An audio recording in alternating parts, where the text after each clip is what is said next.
പൂരുരുട്ടാതി അവസാന 15 നാഴിക, ഉത്തരട്ടാതി ദേവതി ഇവ ചേർന്ന മീനക്കൂറുകാർക്ക് 4ലേക്കാണ് വ്യാഴത്തിൻ്റെ മാറ്റം. ഗുണദോഷ സമ്മിശ്രമാണ്. ജോലിയിൽ ചില ഗുണങ്ങളൊക്കെ ഉണ്ടാകും. പുതിയ ജോലിയിൽ പ്രവേശിക്കാൻ ആഗ്രഹിക്കുന്നവർക്ക് അത് സാധിക്കും.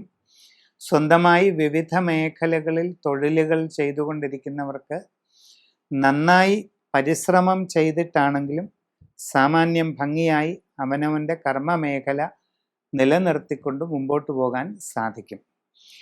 വിദേശയാത്രയ്ക്കും വിദേശ തൊഴിലിനും ശ്രമിക്കുന്നവർക്ക് ചില കാലതാമസമൊക്കെ ഉണ്ടാകും. വളരെ ശ്രദ്ധാപൂർവം ശ്രമം തുടരുക. കച്ചവട രംഗത്ത് പ്രവർത്തിക്കുന്നവർക്ക് നഷ്ടങ്ങൾക്കിടയുള്ളത് കൊണ്ട് വളരെ ജാഗ്രത വേണം. എല്ലാ കാര്യങ്ങളും ശരിയായി പഠിച്ചു മനസ്സിലാക്കി നന്നായിട്ട് പരിശ്രമിക്കുക. യാത്രാക്ലേശം, അലച്ചിലിവയൊക്കെ അനുഭവപ്പെട്ടേക്കാം.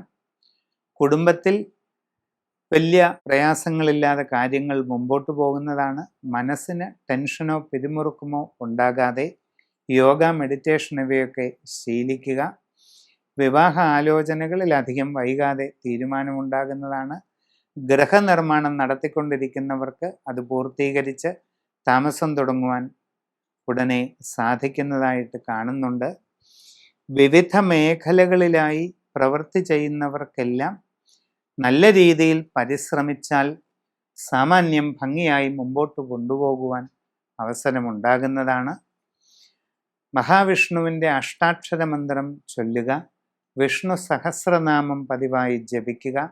നാരായണ കവചം ജപിക്കുക. അതോടൊപ്പം ഗൃഹത്തിൽ അതിവിശിഷ്ടമായ മഹാസുദർശന കലശം സ്ഥാപിക്കുക തുടങ്ങിയ പ്രതിവിധികൾ ചെയ്ത് മുമ്പോട്ട് പോകുന്നതായാൽ എല്ലാ പ്രയാസങ്ങളും തരണം ചെയ്ത് ഉദ്ദേശിക്കുന്ന പുരോഗതിയും അഭിവൃദ്ധിയും കൈവരിക്കാൻ സാധിക്കും. നന്ദി, നമസ്കാരം.